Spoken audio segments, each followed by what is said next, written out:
নমস্কার বন্ধুরা, আমি অনিন্দিতা আপনাদের সকলকে স্বাগত জানাচ্ছি। আশা করি আপনারা সবাই খুব ভালো আছেন। আজকে কাঁচা আলু আর ডিম দিয়ে দারুণ মুচমুচে একটা রেসিপি আপনাদের সাথে শেয়ার করব। এখানে আমি দুটো কাঁচা আলু নিয়েছি আর নিয়েছি একটা ডিম। মাত্র এই দুটো উপকরণ দিয়ে দারুণ স্বাদের কিন্তু ইউনিক একটা রেসিপি আপনাদের সাথে আমি শেয়ার করব। পুরো ভিডিওটি দেখার অনুরোধ রইল। এখানে একটা বোলের মধ্যে কিছুটা আমি জল নিয়েছি আর আগে থেকে দুটো আলু আমি খোসা ছাড়িয়ে নিয়েছি। এই জলের মধ্যে আলুটা আমি লম্বালম্বিভাবে গ্রেট করে নেব, তাহলে আলুর লাচ্চাগুলো কিন্তু অনেক বেশি বড় বড় লাগবে। এরকম ওপর থেকে নিচের দিকে এইভাবে নামিয়ে নামিয়ে আলুটা গ্রেট করে নেব। আর আলুটা গ্রেট করে যদি সরাসরি জলের মধ্যে দেওয়া যায় তাহলে আলু কিন্তু কোনো রকমভাবে আর কালো হবে না। তো আপনাদের দেখাই, তো দেখুন এইভাবে আলুগুলো আমি গ্রেট করে নেব। এদিকে দেখুন দুটো আলু আমি গ্রেট করে নিয়েছি। এবার এই আলুটা আমি ভালো করে ধুয়ে নেব। আর এই আলুটা কিন্তু খুব ভালো করে ধুয়ে নিতে হবে, একদম পরিষ্কার করে ধুয়ে নিতে হবে, তবে কিন্তু এই নাস্তাটা অনেক বেশি মুচমুচে আর মজাদার হবে। এখানে প্যান নিয়েছি, প্যানের মধ্যে আমি কুচনো আলুগুলো দিয়ে দেব। আর একটু জলগুলো কিন্তু চেপে চেপে বের করে দিতে হবে, একটু খেয়াল রাখতে হবে এর মধ্যে যেন তেমন কোনো জল না থাকে। এবার এখানে যে একটা ডিম রেখেছিলাম ডিমটা এর মধ্যে ফাটিয়ে দেব। এবারে এর মধ্যে দিয়ে দেব ধনেপাতা কুচি। ধনেপাতার কুচির পরিমাণটা একটু বেশি রাখবেন, তাহলে এই নাস্তাটা কিন্তু খেতে অনেক বেশি ভালো লাগবে। এবারে এর মধ্যে দিয়ে দেব পেঁয়াজ কুচি। একটা বড় সাইজের পেঁয়াজ আমি ছোট করে কুচিয়ে নিয়েছি, সেটা এর মধ্যে দিলাম।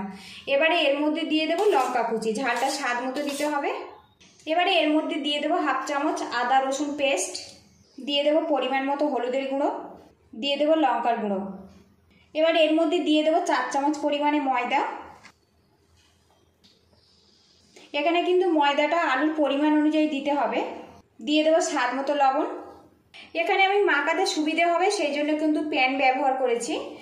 প্রথমে আমি এগুলো ভালো করে মাখিয়ে নেব, তারপরে যদি ময়দা কম মনে হয় তো আবার কিছুটা ময়দা এখানে আমি অ্যাড করে দেবো। তবে বন্ধুরা খুব বেশি কিন্তু ময়দা দেওয়ার দরকার নেই, সামান্য বাইন্ডিং হবে সেই মতো কিন্তু এটা দিতে হবে। এর মধ্যে যেহেতু ডিমটাও আছে, খুব বেশি কিন্তু ময়দা দিলে তাহলে এই নাস্তাটা খেতে কিন্তু অত বেশি ভালো লাগবে না।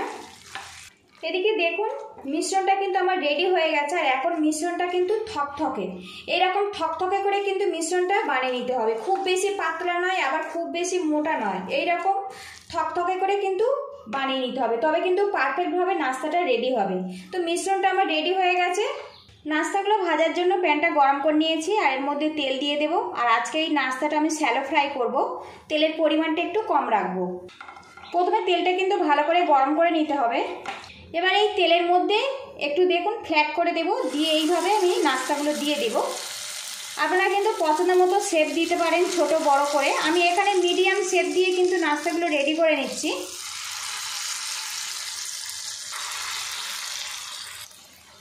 এইভাবে চ্যাপটা করে যদি নাস্তাগুলো ভাজা যায় খুব ঝটপট কিন্তু আলুটা সিদ্ধ হয়ে যায় আর অনেক বেশি কিন্তু মুচমুচে হয়। আর বন্ধুরা এই সময় কিন্তু গ্যাস রেটটা মিডিয়ামে রাখতে হবে, ধীরে ধীরে এটা ফ্রাই করতে হবে, তবে আলুগুলো সিদ্ধ হবে। এবার এই নাস্তাগুলো আমি উল্টে দেব।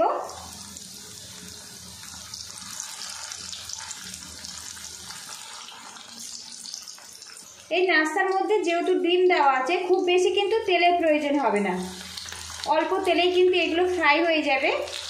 গ্যাসের হিটটা মিডিয়ামে রেখে এই যে নিচের পোর্শনটা ওটাও ফ্রাই করে নেব, তাহলে কিন্তু আলুটা দুটোর দিক থেকে কিন্তু খুব ভালো মতো সিদ্ধ হয়ে যাবে।